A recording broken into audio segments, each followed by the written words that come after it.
my kitchen would have to be the extraction of chlorophyll from the spinach leaves to create a fluorescent paint. In this experiment, I was able to not only understand how an extraction method works, but take it a step further and actually be able to use it.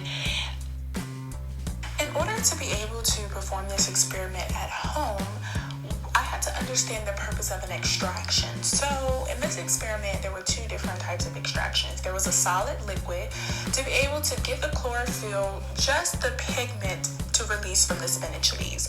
This was done by warming up the spinach in the microwave and then immediately adding isopropyl alcohol.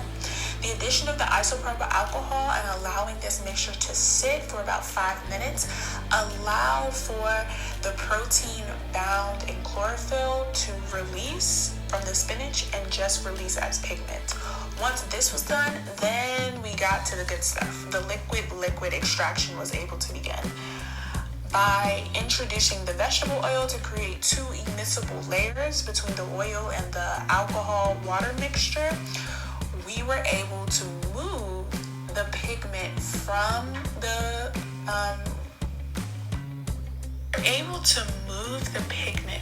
isopropyl alcohol mixture to the oil. The movement of this pigment to the oil is the whole purpose of the extraction.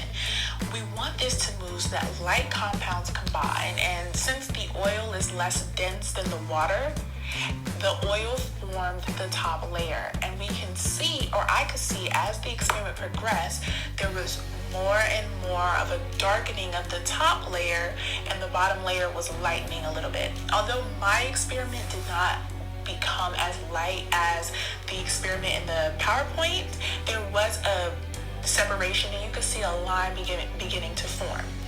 And when the mixture was washed with another 1/4 of a cup or 55 or so milliliters of water, you could see that when you would mix it or agitate it with your fingers, the oil chlorophyll mixture would not want to interact with the water at all. It would mix briefly but never completely, and they would immediately go back to their separate layers. This is because they're immiscible, they never mix because they're differing densities, and also because the water has these hydrogen bonds, right?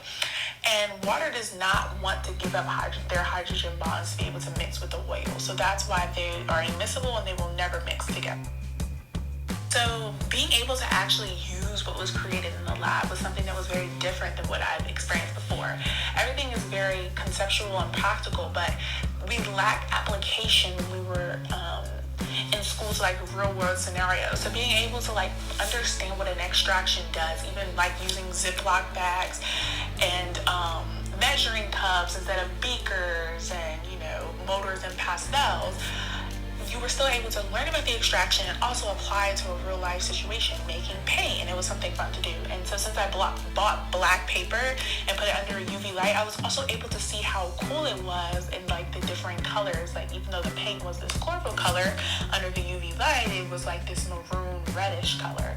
So this is why that was my favorite experiment, and it was just interesting to be able to interact with different things and feel like a chemist at home.